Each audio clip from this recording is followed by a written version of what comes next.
بسم اللہ الرحمن الرحیم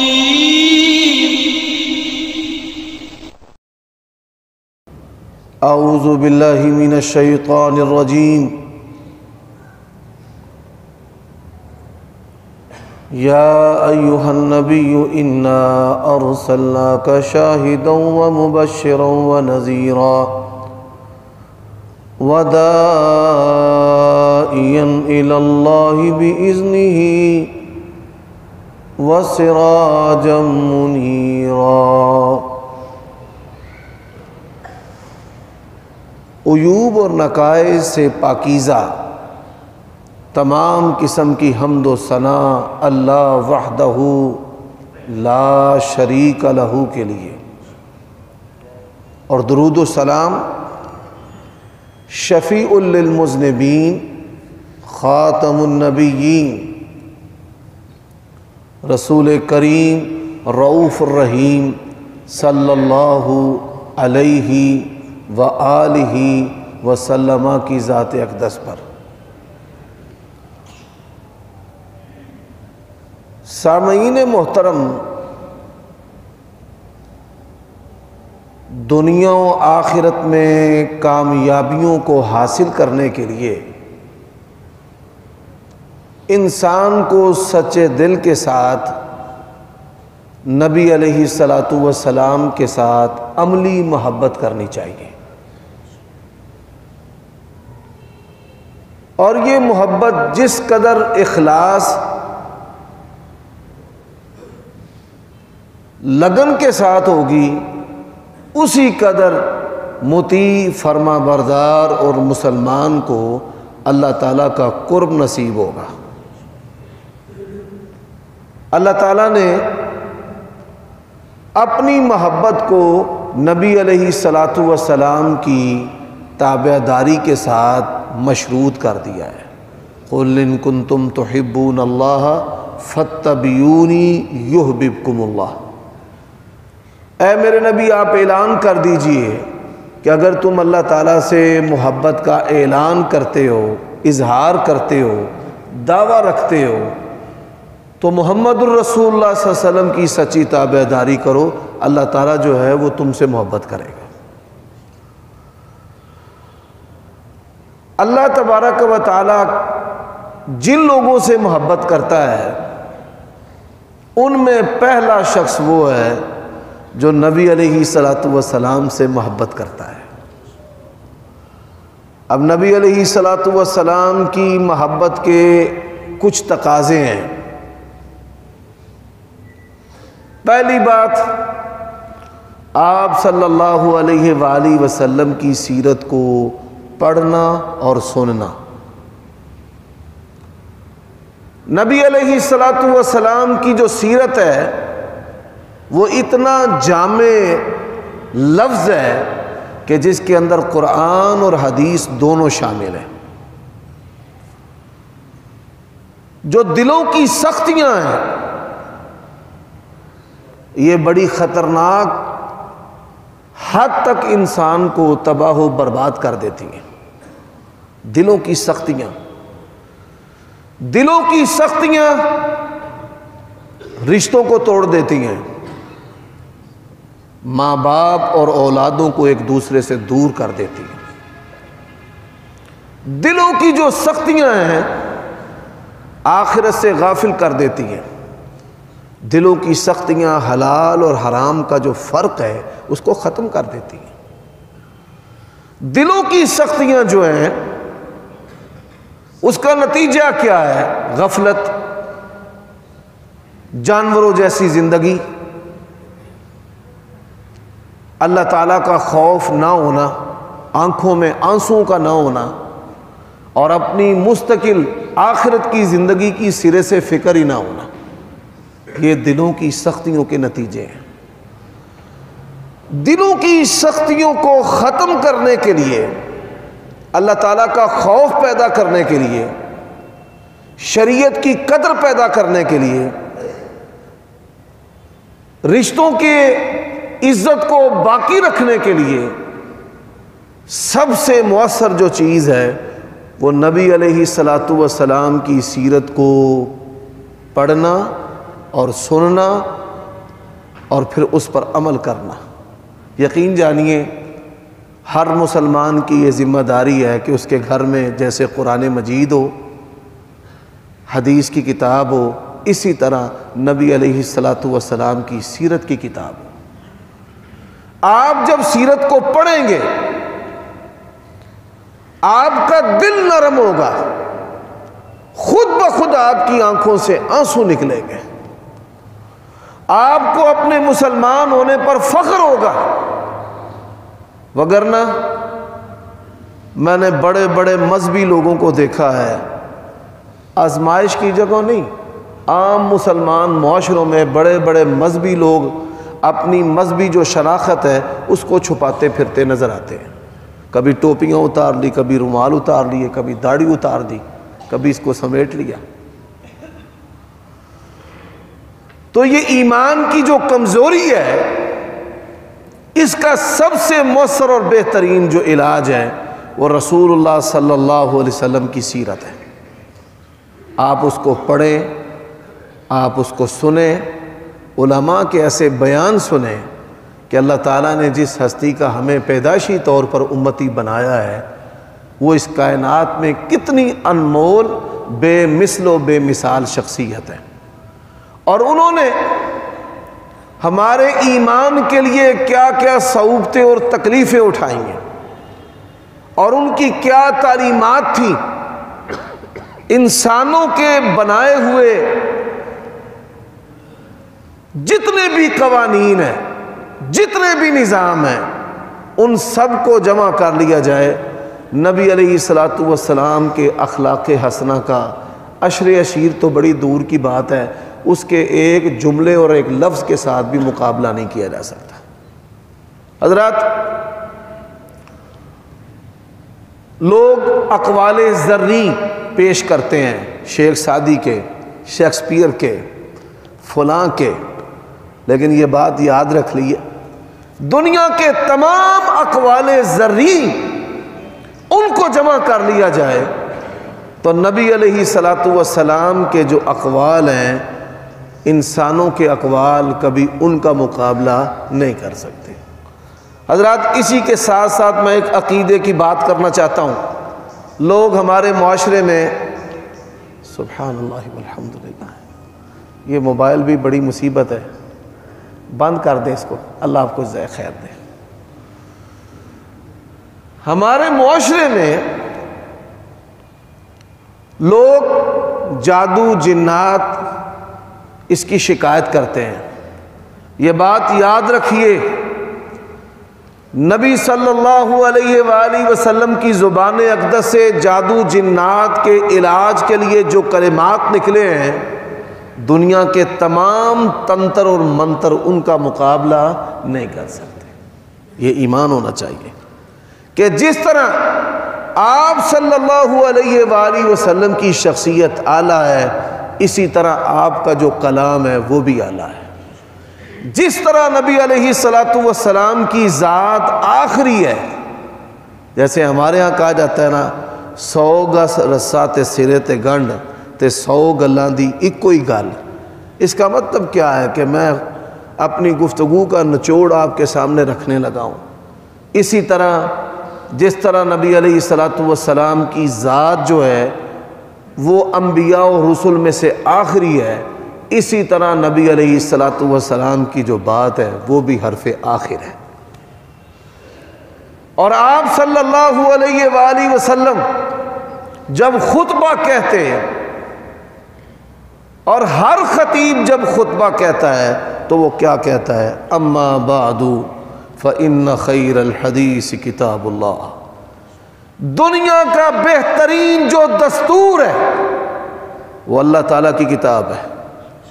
وخیر الحدی حدی محمد صلی اللہ علیہ وسلم، اور دنیا کا بہترین ماڈل، رول ماڈل، بہترین جو سیرت ہے، حدی محمد صلی اللہ علیہ وسلم۔ اب دوسری بات، نبی علیہ الصلوۃ والسلام کی جو شان ہے، دنیا میں سب سے زیادہ جو کتابیں لکھی گئی ہیں، آپ یہ سن کر حیران ہوں گے، دنیا میں جب سے یہ کائنات بنی ہے سب سے زیادہ جو کتابیں لکھی گئی ہیں وہ نبی علیہ الصلوۃ والسلام کی شخصیت اور ذات پر لکھی گئی ہیں۔ اللہ اکبر۔ اور دنیا میں ایک کلمہ ہے جو سب سے زیادہ لکھا گیا ہے، جس سے زیادہ اس دنیا میں کوئی کلمہ نہیں لکھا گیا۔ وہ کون سا کلمہ ہے؟ صلی اللہ علیہ وآلہ وسلم۔ آپ کے کمال کے کیا کہنے، کوئی قلم کوئی سوچ اس کا احاطہ نہیں کر سکتی۔ وہ کمال کیا ہے کہ جو بندہ صرف اپنے نبی پر درود پڑھتا ہے، اللہ تعالیٰ کو درود پڑھنے والا کتنا پسند ہے، اس حوالے سے میں چند باتیں آپ کی خدمت میں عرض کر کے پھر اپنے موضوع کو تسلسل سے آگے چلاتا ہوں۔ نبی علیہ الصلوۃ والسلام نے فرمایا، من صلی علیہ واحدۃ صلی اللہ علیہ عشرا۔ ہم کتنے غافل ہیں، رزق کی تنگی کا شکار ہے، پریشانیوں کا شکار ہے، اولاد کی نافرمانی کا شکار ہے، بیماریوں کا شکار ہے، حاکم کے ظلم کا شکار ہے،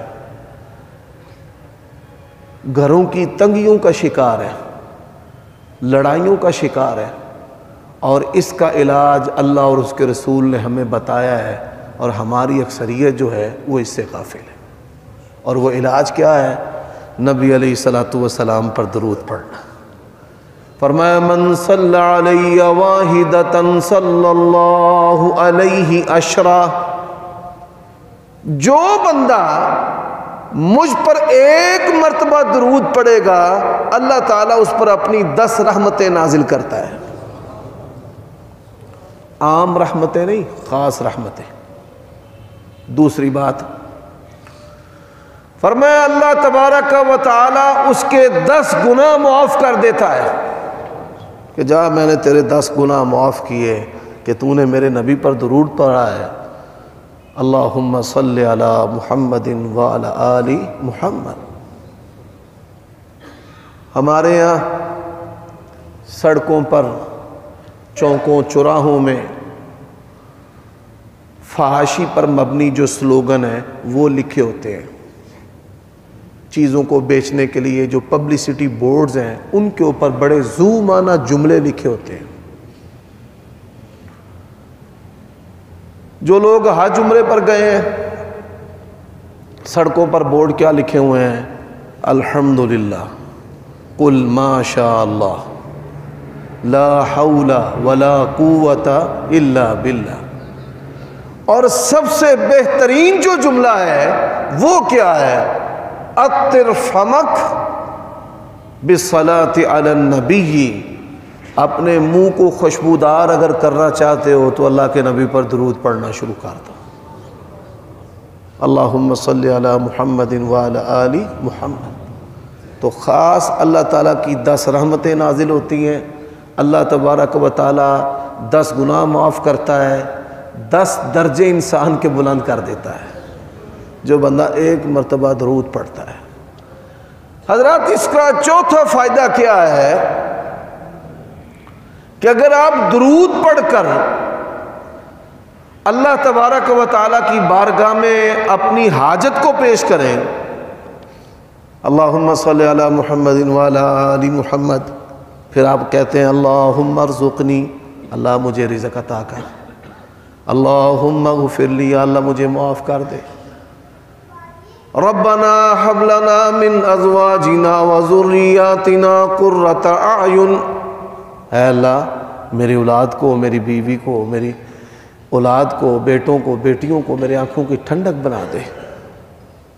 تو جو بندہ درود پڑھنے کے بعد اپنی ضرورت اور اپنی حاجت جو ہے وہ اللہ تعالیٰ کی بارگاہ میں پیش کرتا ہے، اللہ تبارک و تعالیٰ پھر اس کی دعا کو رد نہیں کرتا۔ دعا کا قبول ہونا، رد نہ ہونا، اس کے بھی 3 معنی ہیں، میں یہ بھی بتا دینا چاہتا ہوں۔ پہلا معنی کہ آپ جب درود پڑھتے ہیں، دعا کرتے ہیں، تو اللہ تعالیٰ اس دعا کے ذریعہ آپ سے کسی مصیبت کو دور کر دیتا ہے۔ جو دعا قبول ہوتی ہے نا، اس کے 3 معنی ہیں۔ پہلا اس کا معنی یہ ہے کہ اللہ تعالیٰ مصیبت کو دور کر دیتا ہے۔ دوسرا معنی، اللہ تبارک و تعالیٰ اس دعا کو انہی لفظوں پر پورا کر دیتا ہے۔ اور تیسرا معنی کہ اللہ تبارک و تعالیٰ اپنے بندے کی دعا کو آخرت کے لیے ذخیرہ بنا کر اس کو جہنم سے بچا کر جنت میں داخل کر دیتا ہے۔ حضرات، وہ ہستی کہ جس پر درود پڑھنے سے انسان کو اللہ اتنا کمال سے نوازتا ہے، رزق کی تنگی ہو تو آپ کثرت سے درود پڑھیں۔ میں نے دیکھا ہے لوگوں کی اکثریت میں بہت زیادہ غفلت ہے۔ یہ جمعہ کا دن ہے، نبی علیہ الصلوۃ والسلام نے جمعہ کے دن خاص طور پر درود پڑھنے کا حکم دیا ہے۔ انشاءاللہ اللہ تعالیٰ کی توفیق سے الگ خطبہ جمعہ میں درود کے جو فضائل ہیں، امام ابن قیم رحمہ اللہ نے درود پڑھنے کے 40 فوائد اللہ تعالیٰ کی توفیق سے جمع کیے، تو وہ آپ کی خدمت میں عرض کیے جائیں گے۔ بات کو ہم آگے چلاتے ہیں۔ تو جو دوست احباب مختلف پریشانیوں کا شکار ہیں اور مختلف وظیفے اور مختلف کلمات وہ پڑھتے ہیں، ان کی خدمت میں گزارش ہے کہ کثرت کے ساتھ جمعہ اور جمعہ کے علاوہ نبی علیہ الصلوۃ والسلام پر درود پڑھا کریں، اور پھر اس کے اثرات دیکھیں۔ اللہ تعالیٰ آپ کے ہم غم کو اور آپ کی پریشانیوں کو اور آپ دور کر دے گا، اور اللہ تعالیٰ آپ کی نیک خواہشات کو بھی پورا کر دے گا۔ یہ ایک جماعتی طور پر ہمارے اندر کوتاہی نظر آ رہی ہے، اللہ کے لیے اس کوتاہی کو دور کریں، خود بھی، گھر والوں کو بھی، اپنی اہلیہ کو بھی، اپنے بچوں کو بھی نبی علیہ الصلوۃ والسلام پر درود پڑھنے کی تلقین کیا کریں۔ لوگ، عرب جو لوگ ہیں، ان کی بری مثالیں ہمارے معاشرے میں بیان کرتے ہیں۔ یہ بات یاد رکھیے، نبی علیہ الصلوۃ والسلام نے فرمایا کہ انسان خیر میں بھی ان کے پیچھے ہیں اور شر میں بھی ان کے پیچھے ہیں۔ جو ان کے نیک ہیں ان جیسا روئے زمین پر کوئی نیک نہیں ہے، اور جو برے ہیں وہ بدبخت روئے زمین سے برے ہیں، لیکن ان کی اچھائیوں میں سے اچھائی ہے۔ میری آنکھوں دیکھا جو ایک واقعہ ہے، میں وہ عرض کرنا چاہتا ہوں۔ روڈ پر ایکسیڈنٹ ہوا، ہم بھی اس گاڑی میں سوار تھے۔ اب جس آدمی سے غلطی ہوئی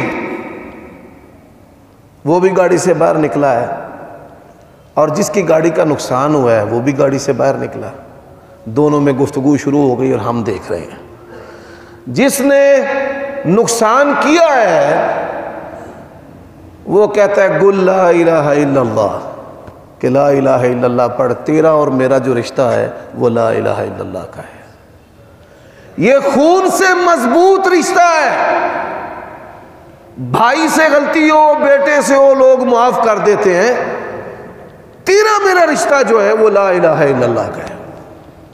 اچھا، جس کی گاڑی کا نقصان ہوا ہے، نقصان کرنے والا اس کو کہتا ہے صلی علی النبی، وہ کہتا ہے اللہم صلی علی محمد وعلی آل محمد، پڑھتا جا رہا ہے، 1 دفعہ، 2 دفعہ، 4 دفعہ۔ جب درود پڑھا طبیعت میں ٹھنڈک آ گئی، جا کہتا ہے میں نے تجھے معاف کیا۔ کس وجہ سے؟ کہ تو نے مجھے تلقین کی ہے کہ نبی پر درود پڑھ۔ تو درود پڑھنے کی برکت سے اللہ کے اپنے فضل سے میرا جو دنیا کا یہ نقصان ہے اس کو بھی دور کر دے گا، اور مجھے آخرت کا فائدہ بھی دے گا۔ تو آپ اس کو اپنی عادت بنائیں۔ نبی علیہ السلام کی سیرت کی کتاب اپنے گھر میں رکھیں، اس کو پڑھیں، علماء کے بیانات جو نبی علیہ السلام کی سیرت پر ہیں ان کو سنیں، اور پھر اپنے گھر میں اس کی تبدیلی دیکھیں۔ جو لوگ کہتے ہیں نا ہمارے گھروں میں لڑائیاں ہیں، تو میں انہیں کہتا ہوں کہ آپ اپنے گھروں میں قرآن مجید کی تلاوت کے ساتھ علماء کی جو نبی علیہ السلام کی سیرت پر تقریریں ہیں وہ بھی لگائیں۔ شیاطین بھاگ جاتے ہیں، انسان جو شیطان بن جاتے ہیں، اس عمل کے ذریعہ اللہ تبارک و تعالیٰ ان کو بھی ٹھیک کر دیتا ہے۔ تو آپ ان چیزوں کو اپنی زندگی کا مستقل حصہ بنا لیں۔ اب آئیے نبی علیہ السلام کی دعاؤں پر بات کرتے ہیں۔ حضرات، ایک صحابی ہیں جن کا نام عبداللہ بن عتیق رضی اللہ تعالی عنہ، نبی علیہ السلام نے ان کو کسی کام کے لیے بھیجا، کسی مہم پر بھیجا۔ اللہ تعالیٰ کی شان، کامیابی سے واپس لوٹے تو ایک بلند عمارت سے غلطی سے نیچے گر گئے۔ نیچے گرنے کی وجہ سے ان کی ٹانگ ٹوٹ گئی۔ اب ٹانگ ٹوٹ گئی، رسول اللہ صلی اللہ علیہ وسلم تیمار داری کے لیے تشریف لائے۔ اور میرے بھائیوں، یہ دین، لوگ کہتے ہیں سائنس پر جب بات کرو نا تو دین پر بات نہ کرو۔ یہ ایٹم کی جو سپیڈ ہے، ہائیڈروجن کی جو سپیڈ ہے، میں اللہ کی قوت کی بات نہیں کر رہا، اللہ کی مخلوقات کی جو قوت ہے، یہ سائنسدانوں کی ایجادات اس کا مقابلہ نہیں کر سکتی۔ سلیمان علیہ السلام، تم کہتے ہو سیکنڈز میں ڈیٹا ٹرانسفر ہو رہا ہے، آؤ ایک ڈیٹا ٹرانسفر جو ہے وہ میں بھی تمہیں سناتا ہوں۔ سلیمان علیہ السلام نے کہا، ملکہ بلقیس کا تخت کون لے کر آئے گا؟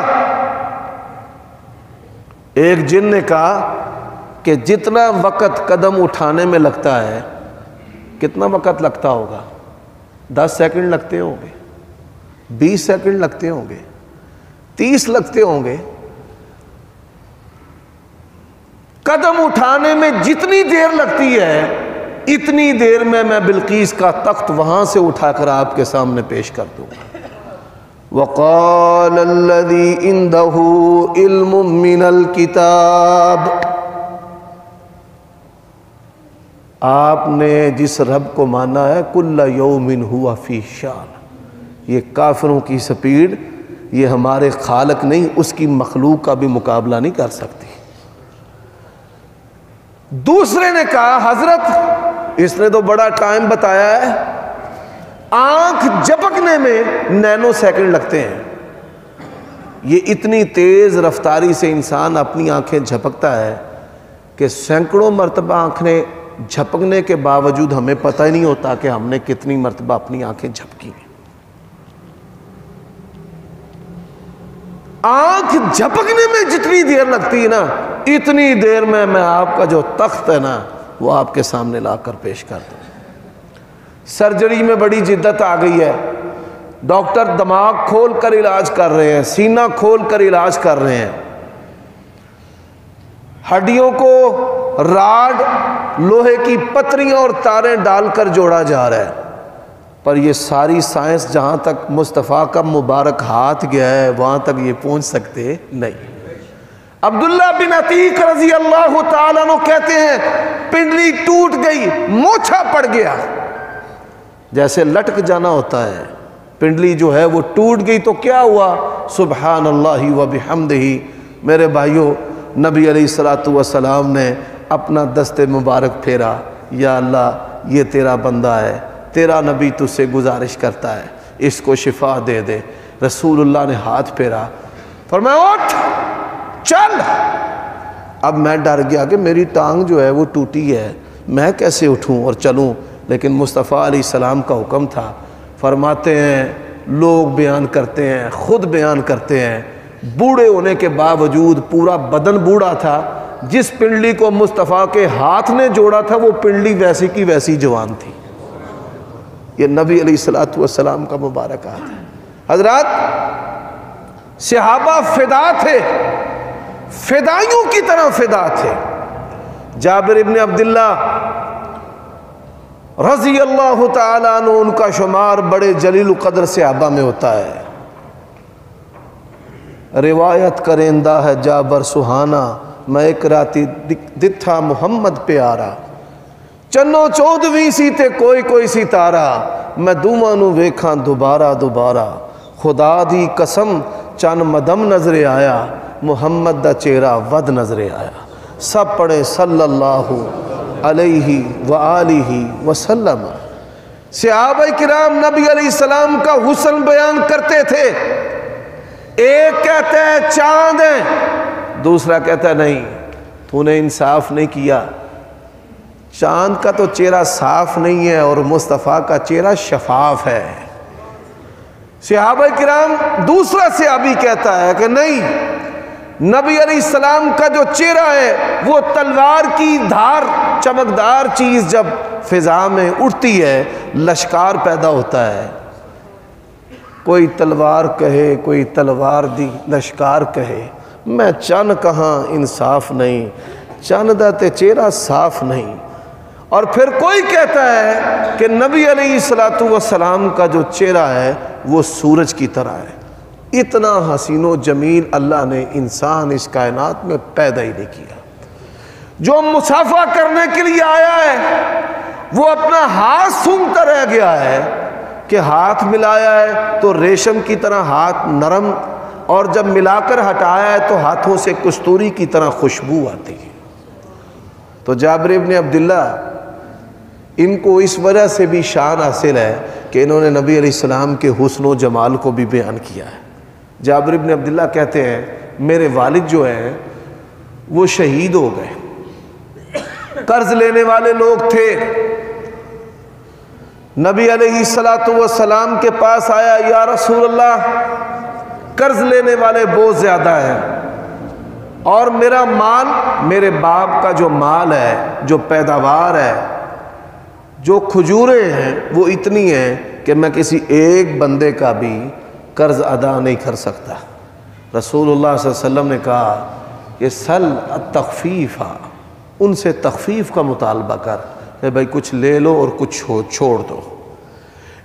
دو صحابی تھے، ایک قرض لینے والا تھا اور ایک دینے والا تھا۔ دینے والے کے لیے مشکل تھا کہ پوری ادائیگی نہیں ہے، اور جو لینے والا تھا وہ کہتا تھا میں نے تو پورا لینا ہے، جتنا دیا ہے اتنا لینا ہے۔ دونوں رسول اللہ صلی اللہ علیہ وسلم کے پاس آئے، آپ نے فرمایا دینے ہیں جی یا رسول اللہ، فرمایا دیتا کیوں نہیں ہے؟ اس نے کہا پورے ہے نہیں۔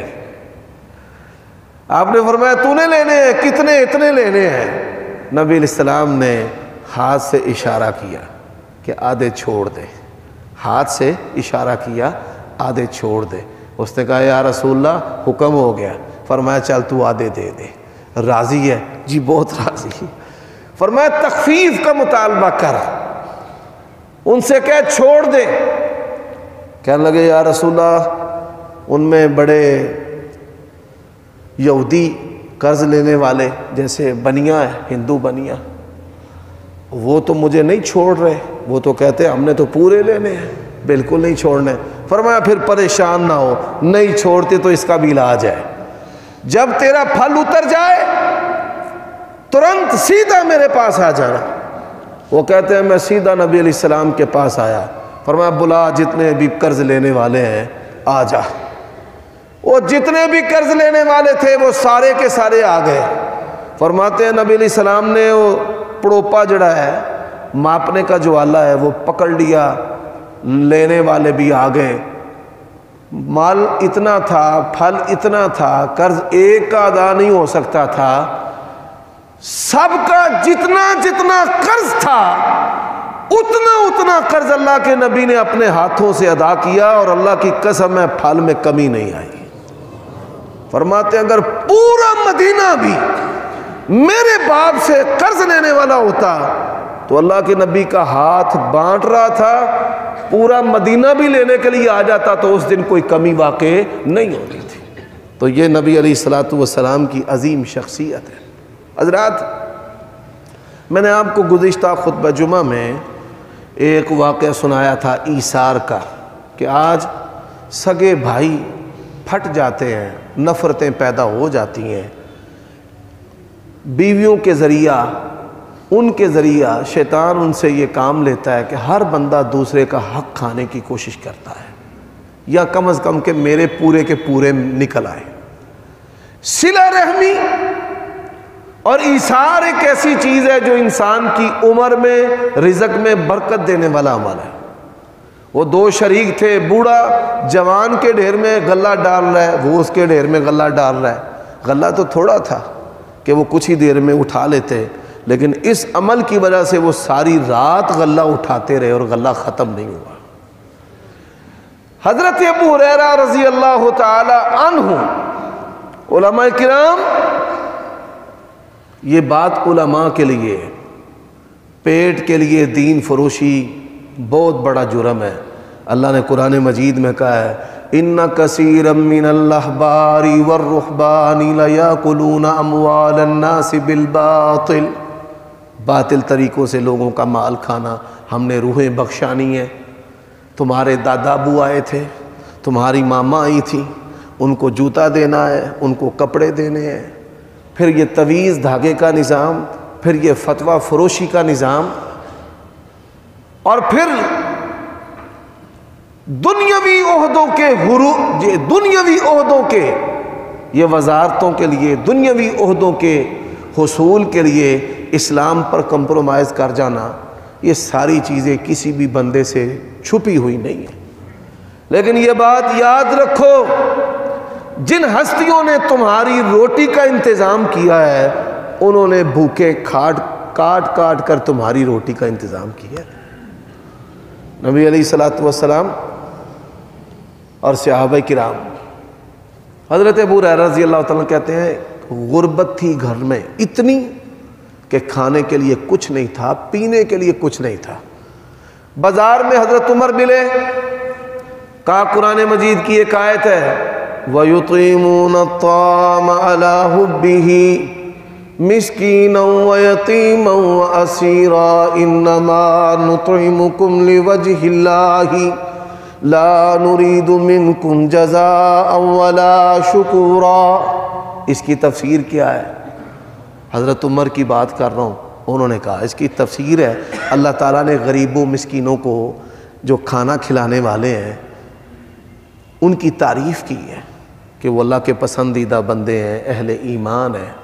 ان کو پتہ نہیں چلا کہ یہ اصل بات کیا ہے۔ عمر بن عبدالعزیز دربار میں بیٹھے ہیں، ایک بوڑھی عورت آئی کہ میرے گھر میں چوہے نہیں ہیں، درباری ہنسے اور خلیفۃ المسلمین کا رنگ جو ہے وہ متغیر ہونا شروع ہو گیا۔ فوراً دربار کو برخاست کر دیا، بیت المال سے غلہ اٹھا کر اس عورت کے گھر پہنچایا۔ وہ باتوں کو سمجھ جاتے تھے کہ عورت نے سوال تو کیا ہے لیکن سوال نہ کرنے کے انداز سے، کہ اگر اس کے گھر میں اناج ہو تو چوہے ہوں گے۔ فاقے ہیں کہ ایسے فاقے ہیں، پکے فاقے ہیں کہ چوہے بھی گھر چھوڑ گئے۔ انہوں نے فوراً اس کے گھر میں غلہ پہنچا دیا۔ حضرت ابو ہریرہ بھی ایسے ہی اپنی بھوک کا بتا رہے ہیں، لیکن سوال کرنے سے مصطفیٰ نے صحابہ کرام کو منع کیا تھا علیہ الصلاۃ والسلام۔ حضرت ابو بکر آئے، کہا ابو بکر ایک آیت ہے اس کی تفسیر بتا دے۔ سبحان اللہ، انہوں نے بھی تفسیر کی، وہ بھی چلے گئے۔ نبی علیہ السلام آ گئے، یا رسول اللہ قرآن کی ایک آیت ہے، اس کو کہتے ہیں حکیم الامت، امت کے حکیم آ گئے محمد رسول اللہ صلی اللہ علیہ وسلم۔ کہا یا رسول اللہ ایک آیت ہے۔ رسول اللہ صلی اللہ علیہ وسلم نے ہاتھ پکڑ لیا، فرمایا مجھے پتہ ہے تجھے بھوک لگی ہوئی ہے، چل میرے ساتھ۔ حضرات جب گئے، دودھ کا ایک پیالہ آ گیا۔ حضرت ابو ہریرہ کہتے ہیں میں بڑا خوش ہوا، کسی نے دودھ کا پیالہ نبی علیہ السلام کو تحفہ بھیجا آپ کے لیے۔ تو رسول اللہ صلی اللہ علیہ وسلم نے کہا ابو ہریرہ یہ جو صفحہ والے فقیر ہیں نا، ان کو بھی بلا کر لے آ۔ فرماتے ہیں جو امید لگی تھی وہ بھی ختم ہو گئی۔ جب بلانے کے لیے گیا، پیالہ دودھ کا اور 90 لوگ صفحہ والے تھے۔ کتنے؟ 90۔ نبی علیہ السلام نے فرمایا ان کو پلا۔ میں نے اللہ کا نام لے کر پہلے کو پیالہ پکڑایا، وہ پہلے نے پیالہ سیدھا کر دیا۔ میں نے کہا جی قصہ ختم۔ فرماتے اللہ کی قسم ہے، مصطفیٰ کی برکت ہے، نبی علیہ السلام کی برکت ہے، جب اس نے پیالہ پی کر چھوڑا تو دودھ کا بھرا ہوا تھا۔ 90 لوگوں کو میں نے پہلے پلایا، 90 لوگوں نے دودھ پیا اور دودھ اتنے کا اتنا ہی۔ فرمایا ابو ہریرہ پی، میں نے ایک دفعہ پورا پیالہ پیا، پھر منہ سے ہٹایا، پھر بھرا ہوا۔ فرمایا پھر پی، پھر دوسری دفعہ پورا پیالہ ختم کیا، منہ سے اتارا، پھر بھرا ہوا۔ فرمایا پھر پی، میں نے پھر پیا، پھر اتارا تو پھر بھرا ہوا۔ فرمایا پھر پی، نہیں یا رسول اللہ اب جگہ نہیں ہے، صرف سانس کی جگہ ہے۔ نبی علیہ السلام 91 مریدوں کو اس پیر نے پہلے پلایا ہے اور بعد میں خود پیا ہے۔ آج ہمارے پیر کیوں اس امت کو جوتے پڑ رہے ہیں کہ ایسے پیر ہمارے پیش پڑ گئے ہیں، ایسے مولوی ہمارے پیش پڑ گئے ہیں کہ جن کو اپنے پیٹ کی فکر ہے، امت کے پیٹ کی فکر ہی کوئی نہیں۔ امت کے پیٹ کی فکر کس نے کی ہے؟ مصطفیٰ نے علیہ السلام۔ یا اللہ میری امت بھوک پیاس سے نہ مرے، فرمایا آپ کی دعا قبول ہے۔ جدو بھی امتی مرے گا بھوکا مریا نہیں مرے گا، رجیا ہی مرے گا۔ اللہ تعالیٰ سے دعا ہے اللہ ایسی عظیم ہستی ان کے ساتھ ہمیں والہانہ محبت کی توفیق عطا فرمائے۔ درود پڑھا کریں، اپنے نبی کی قدر کیا کریں، اپنے نبی پر فخر کیا کریں، اپنے نبی کے سٹائل پر فخر کیا کریں، اپنے نبی کے بالوں پر فخر کیا کریں، لباس پہن کر لوگوں کو بتائیں کہ میں نے اپنے نبی جیسا لباس پہنا ہے، سٹائل اپنا کر بتائیں لوگوں کو کہ میں نے اپنے نبی کے سٹائل کو اپنایا ہے۔ گندے چوڑے بے ایمان وہ ولد الزنا جن کے ماں باپ اور حسب و نسب کا پتہ نہیں ہے، ان کے فیشنوں کو اپنا کر فخر کرتے ہو، یہ مت ماری گئی ہے اس امت کی۔ ہمارا فخر سیرت النبی ہے، ہمارا فخر مصطفیٰ ہے، ہمارا فخر ہمارے نبی ہیں اور نبی کی پیاری سنتیں ہیں۔ اقول قولی ھذا واستغفر اللہ لی ولکم۔